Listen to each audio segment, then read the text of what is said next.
En la comida familiar, mi hermana se levantó, señaló a mi hija de 13 años y dijo: «No deberías dejarle algo tan grande a Valeria. No está preparada para manejar eso cuando crezca».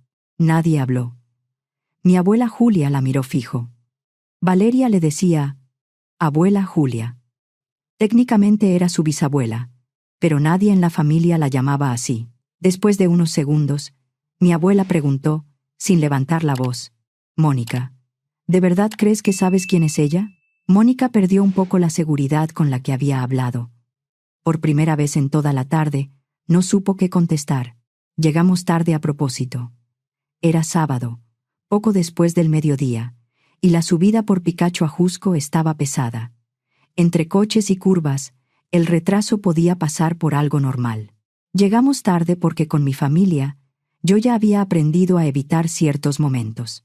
Si llegas cuando todos están sentados, te saltas la primera ronda de preguntas, los abrazos incómodos y esa parte en la que todos fingen que la última vez no pasó nada.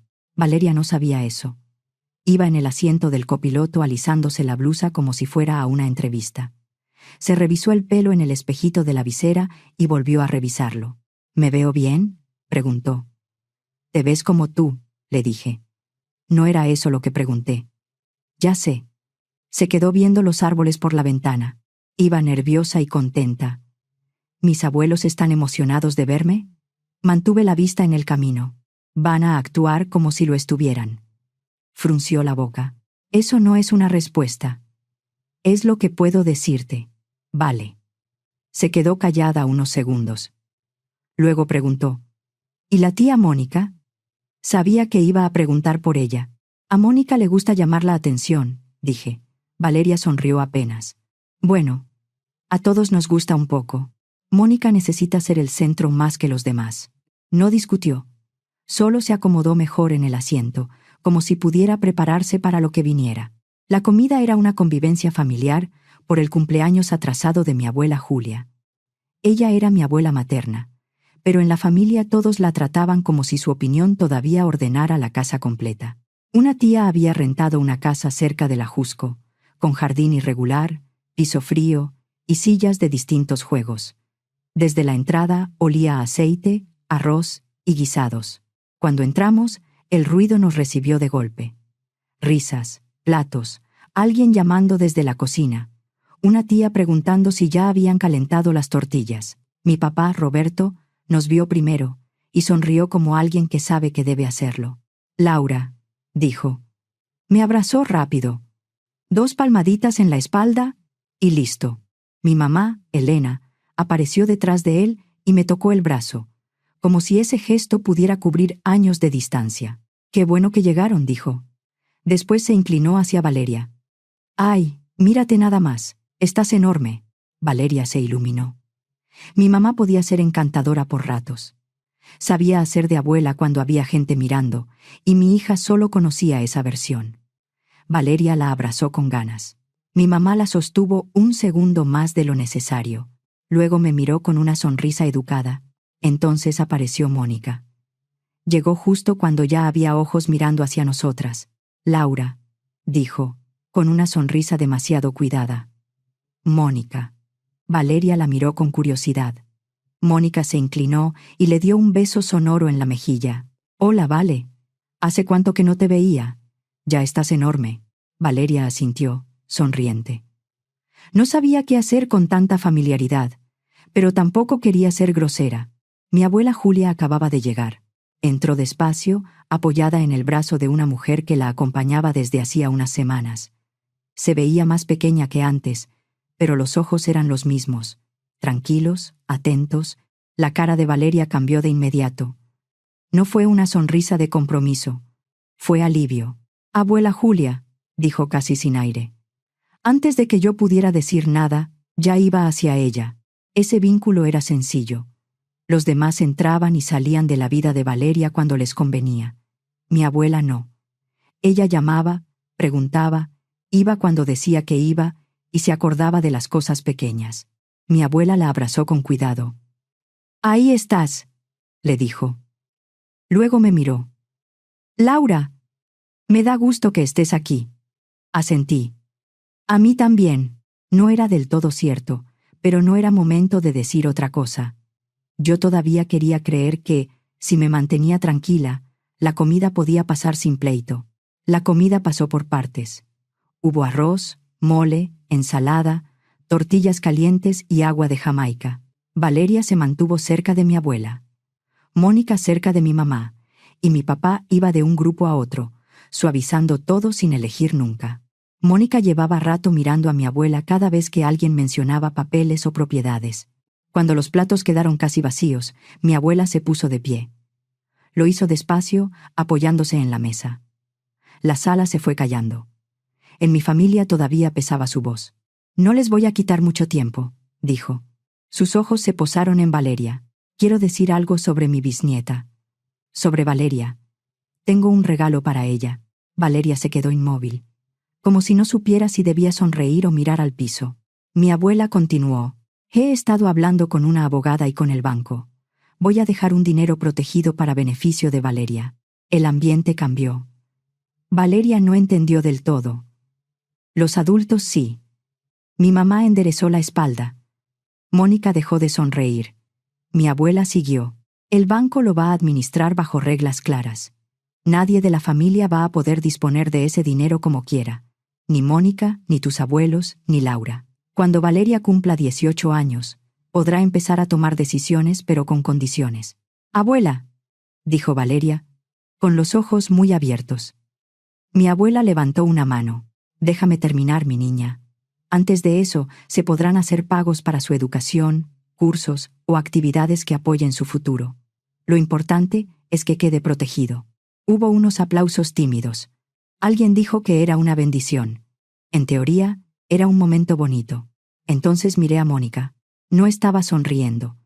Miraba a mi abuela como si acabara de entregarle algo de la familia a una desconocida. Mi mamá apretó los labios. Mi papá miró de una a otra confundido o fingiendo estarlo. Valeria seguía emocionada, tratando de encontrar palabras. Mi abuela se sentó despacio. Hubo un silencio breve. Entonces Mónica se levantó. No dudó. Miró a mi abuela. Señaló a Valeria y dijo, con voz suficiente para que todos escucharan: «No deberías dejarle algo tan grande a Valeria. No está preparada para manejar eso cuando crezca». Nadie supo qué decir. Valeria parpadeó. Primero confundida, después herida. La habían señalado delante de todos, como si ella no estuviera sentada ahí. Mi abuela miró a Mónica, seria. Luego me miró a mí. Después volvió a mirar a Mónica. «Mónica, ¿de verdad crees que sabes quién es ella?» Mónica abrió apenas la boca. «¿Qué?», dijo. «¿De qué hablas?». Por primera vez sonó menos segura. Mi abuela no discutió, no levantó la voz, solo contestó lo necesario. «Valeria no tiene que decir nada», dijo.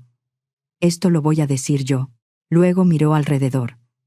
«Algunos de ustedes ya saben esto, porque sí han estado en su vida». No tuvo que explicar a quién se refería. Valeria fue aceptada en el programa Horizonte. Es una secundaria privada con un programa académico especial. Hacen entrevistas, evaluación de ingreso y seguimiento. Se escuchó un murmullo. Valeria se puso roja y me miró como si no supiera si tenía permiso de sentirse orgullosa en medio de una humillación. Mi abuela siguió, tranquila. Tenía buen promedio. Cartas de recomendación, entrevistas y una evaluación. Yo pagué la inscripción y los primeros trámites. Eso fue lo que hizo que todos entendieran. No solo que Valeria había sido aceptada, que era real, reciente y comprobable. Y que la única forma en que Mónica no lo supiera era que no había estado. Mónica bajó la mano. Mi abuela inclinó apenas la cabeza. «Entonces no sé de qué Valeria estás hablando. La que yo conozco no es esa». A Valeria se le cortó la respiración. Mi mamá miró la mesa. Mi papá hizo esa cara de quien quiere que todo termine sin hacerse responsable. Mónica se quedó de pie. Por primera vez, no supo qué decir. Si años antes me hubieran preguntado si Mónica sería capaz de señalar a una niña en público para hacerla menos, habría dicho que no. Cuidaba mucho cómo quedaba frente a los demás. Así que, si lo hizo, era porque estaba desesperada. Para entender eso, tengo que regresar a mí. En mi casa, Mónica era el centro. Lo que ella quería movía horarios, presupuestos y estados de ánimo. Mis papás no daban discursos sobre favoritismo. Lo practicaban en el tono, en la atención y en la forma en que mi mamá se iluminaba cuando Mónica entraba a un cuarto. Mónica era talentosa. Yo era difícil. Mónica necesitaba apoyo. Yo debía entender. Luego vino la audición del coro. Era un coro infantil de una escuela de música en Coyoacán. Había que presentarse, cantar y esperar resultados. No aceptaban a todos. Para Mónica era importante, y mis papás hablaban de eso como si ya estuviera decidido. A mí me desanimaron con mucha suavidad. «No te hagas tantas ilusiones, Laura», me dijo mi mamá. «Está muy competido». Mónica practicaba en la sala. Mi papá la felicitaba. Yo practicaba en mi cuarto, con la puerta medio cerrada. Hicimos la audición.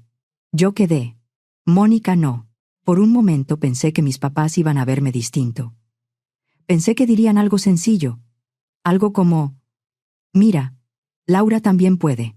No pasó. Minimizaron mi lugar. Consolaron a Mónica como si le hubieran quitado algo. Mi mamá la abrazó más de lo que me felicitó a mí. Mi papá dijo: «A veces los jueces tienen sus gustos». Como si mi logro hubiera sido casualidad. Mónica nunca me perdonó ese coro. Mis papás pasaron años intentando compensarla. Con el tiempo, eso no se fue. Solo se volvió parte de la familia. Me fui de casa en cuanto pude. No hice un drama. Solo dejé de buscar una aprobación que nunca iba a llegar. También confundí atención con amor. Creí promesas demasiado fáciles, y, cuando todo se cayó, me quedé con una bebé en brazos y la tarea de aprender a estar firme sola. Valeria fue lo mejor que me pasó. También fue difícil al principio, no porque ella fuera mala, sino porque su cabeza funcionaba de otra manera. Podía estar brillante un minuto y rebasada al siguiente. Olvidaba una instrucción sencilla, pero repetía completa una historia que había escuchado una sola vez. Cuando Valeria tenía 7 años, todavía no teníamos diagnóstico. Solo teníamos días buenos, días difíciles, y mi intención de entenderla mejor. Ese año visitamos a mis papás. También estaba Mónica. Valeria acababa de perder un diente de enfrente y no dejaba de tocarse el huequito con la lengua, orgullosa. Valeria estaba siendo Valeria. Habladora, inquieta, emocionada. Mi mamá la miraba como si estudiara un problema. Mónica hizo un comentario sobre lo intensa que era. Después, hicieron frente a mi hija lo mismo que yo conocía desde niña. Empezaron a insinuar que estaba atrasada, que tal vez necesitaba una escuela especial, que había que ser realistas. Lo dijeron con ese tono suave que algunas personas usan para lastimar pareciendo útiles. Valeria escuchó todo. Vi cómo le cambió la cara. Dejó de tocarse el diente. Se quedó quieta, mirando al piso. Ese fue mi límite. Eso ya me había pasado a mí. No iba a dejar que le pasara también a ella. Tomé distancia. Sin anuncio grande. Sin llamada dramática. Menos visitas. Menos explicaciones. Límites claros. Después Valeria fue diagnosticada con trastorno por déficit de atención e hiperactividad. Cuando tuvimos el apoyo correcto, todo empezó a cambiar. No de un día para otro. Poco a poco, Valeria aprendió cómo funcionaba su cabeza. Armamos rutinas. Buscamos herramientas. Los momentos difíciles siguieron, pero ya sabíamos manejarlos mejor. Creció y se volvió una estudiante fuerte. Se notaba cuando la miraban sin estar decididos a malinterpretarla. Mi abuela Julia sí la miró así. La llamaba. La escuchaba. Se aparecía cuando prometía hacerlo. Le preguntaba por sus libros, sus tareas y sus miedos. Trataba a Valeria como una persona completa. Mis papás y Mónica no. Cuando Valeria hizo el proceso de admisión al programa Horizonte, casi no se lo contamos a nadie. Fue un proceso de meses. Calificaciones, cartas, entrevistas, evaluación. Valeria se esforzó mucho. Yo fingía estar tranquila. La aceptaron. Mi abuela lo supo. Algunos familiares cercanos también. Mis papás y Mónica no. No estaban ahí. Unas semanas antes de la comida, mi mamá había mandado al grupo familiar unos videos de Valeria jugando con unas primas en su sala. En ese momento no le di importancia. Eran videos cortos, de esos que la gente comparte sin pensar demasiado. Valeria se veía contenta y nada más. Meses antes de esa comida, mis papás y Mónica también habían empezado a reaparecer. Mensajes, llamadas, invitaciones. Una calidez repentina, poco discreta. Después, entendí por qué. Alguien les había dicho que mi abuela estaba arreglando los papeles de una propiedad. De pronto recordaron que la familia era importante. Para cuando llegamos a esa comida, yo sabía que algo podía pasar. No sabía hasta dónde estaba dispuesta a llegar Mónica frente a todos. En esa comida, terminé de entenderlo. Después de que mi abuela habló del programa, la sala quedó incómoda. Una prima dejó su vaso en la mesa. Un tío miró hacia la cocina, como si de pronto hubiera algo urgente allá. Valeria se limpió los ojos rápido, como si pudiera borrar las lágrimas con fuerza. Intentó verse valiente. Mónica fue la primera en recuperarse. «Yo solo quiero protegerte, abuela», dijo, intentando sonar sensata. «Tú ves lo que Laura quiere enseñarte. No la ves todos los días». Mis papás la respaldaron. No con hechos, con tono. «No queríamos incomodar a nadie», dijo mi mamá, como si ella fuera la víctima. «Pero pensamos que debías saberlo». Mi papá asintió detrás de ella, incómodo y sin decir nada propio. Mi abuela no discutió sobre el trastorno por déficit de atención e hiperactividad. No dejó que la llevaran a una conversación médica que no hacía falta. Hizo una sola pregunta. «¿Cuándo fue la última vez que viste a Valeria de verdad?» Mónica parpadeó. Mi abuela insistió. «Dime la última vez». Mónica abrió la boca. La cerró. Miró a mi mamá como quien busca ayuda. Mi mamá entró de inmediato. «Hemos estado presentes», dijo. «Sabemos cosas». La voz de mi abuela siguió igual de tranquila. «Entonces dime algo reciente. Algo que no hayas oído por alguien más». La cara de Mónica se tensó. Fue entonces cuando intervine. No grité. Me puse entre Mónica y mi hija. Apoyé una mano en el hombro de Valeria y dije: «No vuelvas a hablar así de mi hija». Valeria se inclinó apenas hacia mi mano. Mi abuela me miró una vez. No fue un gesto grande. Solo entendimos que estábamos viendo lo mismo. Luego volvió hacia Mónica y mis papás. «Esto es por el dinero», dijo con claridad. «Y no lo voy a permitir». Mónica intentó protestar. «Eso no es justo». Mi abuela la cortó sin levantar la voz. «Ya terminamos». Nadie habló. Alguien murmuró: «Mamá», como queriendo calmarla, pero nadie se atrevió a contradecirla. «Se van a retirar», dijo mi abuela. Mónica se quedó quieta, sorprendida. La cara de mi mamá se endureció. «Mamá». Mi abuela no se movió. Ni una palabra más sobre ella. Mónica recogió sus cosas con movimientos duros. Mis papás se fueron con ella, todavía aferrados a la idea de que aquello había sido preocupación y no ambición. No pidieron perdón. No intentaron consolar a Valeria. Ni siquiera la miraron. Cuando la puerta se cerró, Valeria se quebró. Lloró de una forma cruda. No lloraba solo por lo que Mónica dijo. Acababa de entender algo que no debería haber entendido tan chica. «Yo no hice nada», alcanzó a decir. La abracé. «Ya sé». «¿Por qué dijo eso?», tragué saliva.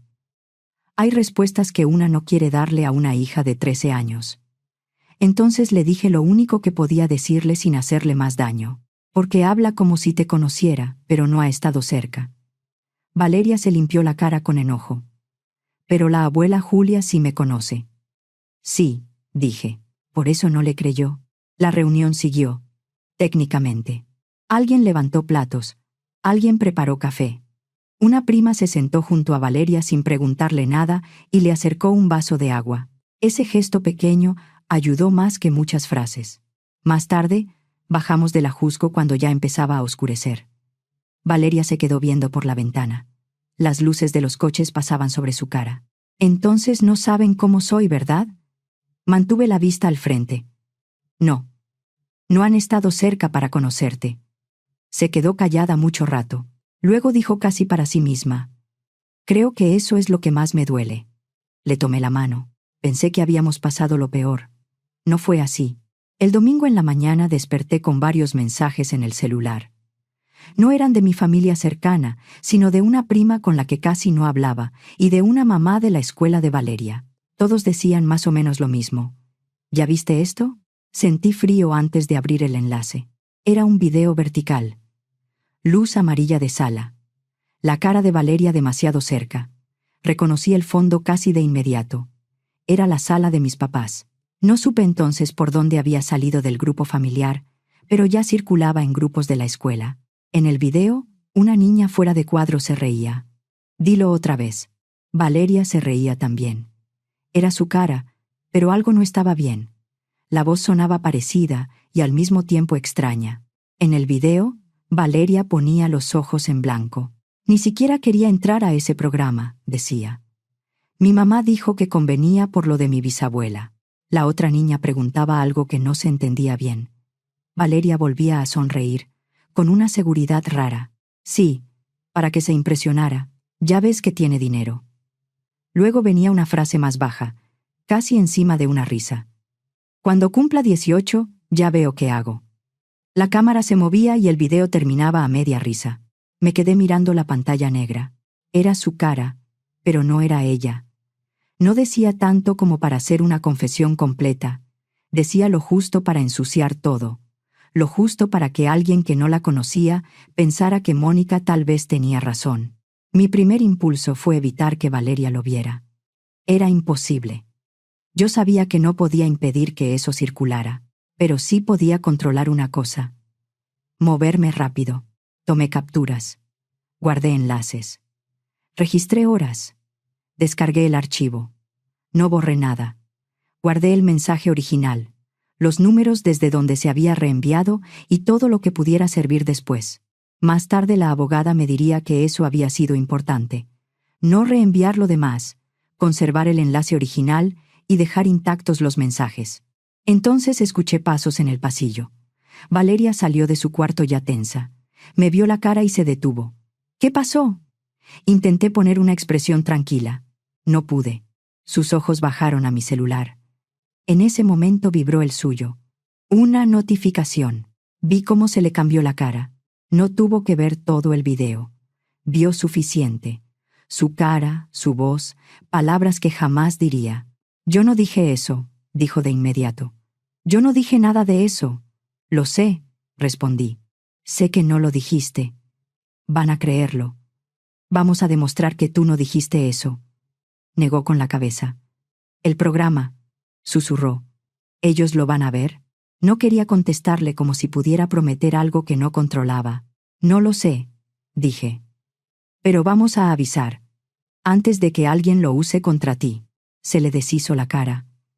Entonces lo puedo perder. No necesariamente, dije. Todavía. Podemos hacer cosas. Me miró como si necesitara que yo estuviera segura por las dos. Tomé su celular y lo puse boca abajo. No vas a volver a ver ese video. No leas comentarios. Eso que sale ahí no eres tú. Valeria se limpió la cara. Ahora estaba enojada. ¿Quién haría esto? No contesté enseguida. No podía decir el nombre de Mónica sin perder la calma. Así que dije lo que importaba. Alguien quiso hacerte daño, eso sí lo sabemos. Asintió, pero tenía miedo. ¿Y si la abuela Julia lo cree? Preguntó en voz baja. Esa pregunta pesó más que todo. Mi abuela era inteligente, pero también era de una generación que creció creyendo que un video era prueba. Abracé a Valeria. Ella te conoce. Valeria lloró en silencio un rato. La dejé. Después me levanté. No grité. Ordené lo que teníamos. El lunes temprano llegó el correo del programa Horizonte. Lo leí 2 veces. Decía que habían recibido de forma anónima, en el correo de admisiones, un video que levantaba dudas sobre la integridad del proceso. No acusaban directamente a Valeria. Decían que, por protocolo, revisarían el caso antes de cerrar formalmente el expediente de ingreso y la inscripción final. A Valeria no le oculté la parte importante. Tenía 13 años, no 5. Les llegó el vídeo, le dije con cuidado. Van a revisar el caso, pero no han decidido nada. Se sentó en la silla de la cocina como si le hubieran quitado fuerza. Entonces, sí lo van a creer. Todavía no. Por eso vamos a movernos bien. Llamé a una abogada que me habían recomendado para temas familiares y digitales. Me atendió primero por teléfono y esa misma tarde nos vimos en su oficina. Llevé todo. El correo del programa, el enlace, las capturas, los mensajes, el archivo descargado. No entré preguntando si se podía hacer algo. Entré diciendo: alguien está usando un video manipulado de mi hija menor de edad para dañar su educación. La abogada lo vio completo. Me pidió los archivos originales y empezó a ordenar la información. Vamos a actuar, dijo. Primero avisamos al programa que el video está impugnado. Luego presentamos denuncia, reportamos a la plataforma y pedimos que se conserve la evidencia. No va a ser al inmediato, pero hay camino. Ese mismo día, mandamos al programa Horizonte las capturas, el archivo y una carta breve de la abogada. Les avisamos que el video estaba impugnado, que no correspondía a una declaración real de Valeria y que iniciaríamos una revisión técnica. El martes fuimos al Ministerio Público. Nadie prometió resultados rápidos.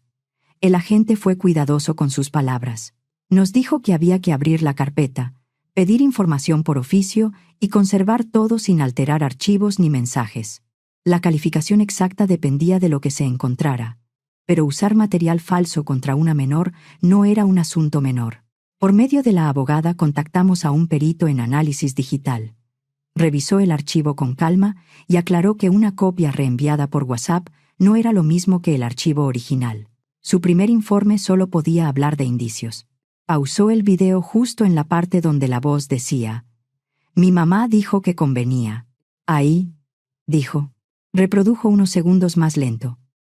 El audio parecía entrar un poco antes que la boca. La forma de los labios no correspondía del todo a ciertas palabras. Ahora mira el borde de la mandíbula, agregó. En un cuadro, el contorno temblaba apenas y luego se acomodaba. Puede ser compresión, pero junto con lo demás llama la atención. Y aquí el fondo brinca, señaló el sillón detrás de Valeria. Por un instante parecía moverse y regresar. Con esta copia no cierro un dictamen definitivo, dijo. Pero sí puedo hacer un informe preliminar. Para más, habría que pedir origen del archivo y registros de envío. Póngalo por escrito, dije. Lo hizo. 3 puntos claros, en un documento con membrete. Suficiente para que una institución entendiera que no era un berrinche. En el coche, Valeria tenía el celular boca abajo sobre las piernas. Yo sé que no lo dije, murmuró. Pero, ¿puedes probarlo de una forma que ellos crean? Le mostré el informe preliminar. Esto ayuda. Al llegar a casa, abrí el grupo familiar. El enlace seguía ahí. Escribí: ese video está manipulado. Hay revisión preliminar de un perito y presentamos denuncia. Por favor, dejen de compartirlo. Adjunté la foto del informe y resumí los 3 puntos. Audio desfasado, contorno alterado y fondo inconsistente. Las respuestas llegaron rápido. Ya lo borré. Perdón, no sabía. ¿Quién le hace eso a una niña? Valeria estaba detrás de mí. ¿Ya saben quién fue? Todavía no, dije. 2 días después, el programa Horizonte escribió de nuevo. Confirmaron que la revisión seguiría abierta, pero que no tomarían el video como una declaración verificada mientras hubiera indicios técnicos de manipulación. También pidieron que enviáramos cualquier dictamen formal cuando estuviera listo. Valeria lo leyó una vez. Luego otra. Esa semana llamó mi abuela. Valeria contestó. Yo no escuché todo. Solo vi cómo mi hija apretaba el teléfono con las 2 manos. Lo vi, dijo mi abuela al otro lado. Valeria cerró los ojos. Abuela, yo no. Ya sé, mi niña, la interrumpió. Yo te conozco. Valeria lloró más fuerte con eso que con el video. Cuando colgó, me miró. Entonces ella no lo creyó. No lo creyó, dije, y eso ya nos ayuda. El video era falso. Ya teníamos cómo empezar a demostrarlo. Pero quedaba la pregunta que nadie quería decir en voz alta. ¿Quién lo había hecho? Las semanas siguientes se sintieron desordenadas. Hubo correos, llamadas, archivos, citas y espera. A veces no pasaba nada visible. Luego llegaba un mensaje de la abogada, una respuesta de la plataforma, otra fecha. Valeria conservó su lugar en el programa Horizonte. El video alcanzó a hacer daño, pero no le quitó el lugar. También siguió cerca de mi abuela. Cuando mi abuela le dijo, yo te conozco, Valeria se calmó un poco. No estaba bien, pero ya no se sentía tan sola. Pasaron varios meses antes de que el rastro llevara a Mónica. La denuncia avanzó. Hubo oficios, respuestas de plataformas y citas que no le expliqué a Valeria con detalle, porque tenía 13 años y merecía seguir teniendo 13. No hubo una confesión ni una escena clara. Hubo papeles, fechas, cuentas, números, datos de registro y una explicación que ya no podía sostenerse. Después entendí que ese video no había salido de una ocurrencia de una noche. Mónica ya había reunido material antes de la comida, o por lo menos había estado preparando algo por si lo necesitaba. Eso me dio más rabia, pero también me ayudó a dejar de buscarle una explicación amable. Mónica terminó aceptando una suspensión condicional del proceso, con condiciones fijadas ante el juez. No podía acercarse ni contactar a Valeria. Tenía que retirar lo que estuviera en sus manos. No volver a distribuir el video ni pedirle a otras personas que lo hicieran, cumplir servicio social y mantenerse bajo supervisión durante un año. También tuvo que cubrir parte de los gastos legales y de terapia. Cualquier incumplimiento podía reabrir el proceso. La abogada nos explicó que las palabras exactas importaban para el expediente. Para mí había algo más sencillo. Una adulta había usado un video falso de mi hija para dañarla. Mis papás no aparecieron en el expediente como responsables, pero en la familia ya nadie pudo fingir que solo estaban de fondo. Las invitaciones empezaron a escasear. Los chats se volvieron más fríos. No fue una expulsión formal. Solo dejaron de invitarlos tanto. Mi abuela formalizó el fideicomiso sin hacer ceremonia. El dinero venía de una propiedad que había mantenido a su nombre durante años. Era poco menos de 3 millones de pesos para Valeria, protegidos hasta que cumpliera 18. Había liberaciones limitadas para educación y actividades relacionadas con su futuro. La administración quedó en manos del banco fiduciario, y una persona externa quedó en el comité técnico para revisar que los pagos se usaran solo para ella. Mónica quedó fuera. Mis papás también. Yo tampoco podía mover ese dinero a mi antojo, y eso estaba bien. Mi abuela quería proteger a Valeria incluso de los pleitos que vinieran después. Lo hizo a su manera, en silencio, con papeles firmados y sin discutirlo con nadie. Después volvimos a los días de escuela. Valeria entró al programa, se quejó de la carga de trabajo, se desveló con tareas y se emocionó cuando entendía algo difícil. Seguía siendo una adolescente, a veces brillante, a veces cansada, tratando de crecer. Con el tiempo, de esa comida me quedaron pocas imágenes claras. Pero esa pregunta no se me fue. Mónica, ¿de verdad crees que sabes quién es ella? Mi abuela estaba diciendo algo que yo tardé años en aceptar. Ellos habían opinado sobre Valeria sin estar en su vida. Mónica y mis papás no volvieron porque nos extrañaran. Volvieron cuando supieron del dinero, y cuando no pudieron controlarlo, intentaron lastimar a una niña. A veces me preguntan si me arrepiento de haber denunciado, siendo Mónica mi hermana. No me arrepiento. Lo pensé mucho. Pensé en mis papás, en los familiares incómodos y en el ruido que vendría después. Pero luego veía a Valeria intentando recuperarse, después de ver su propia imagen diciendo cosas que nunca dijo. No lo hice por venganza. Lo hice porque usaron un video falso de mi hija para dañarla. Denunciar no arregló a mi familia. Tampoco borró lo que Valeria vivió. Pero Valeria supo que esta vez yo no iba a mirar para otro lado.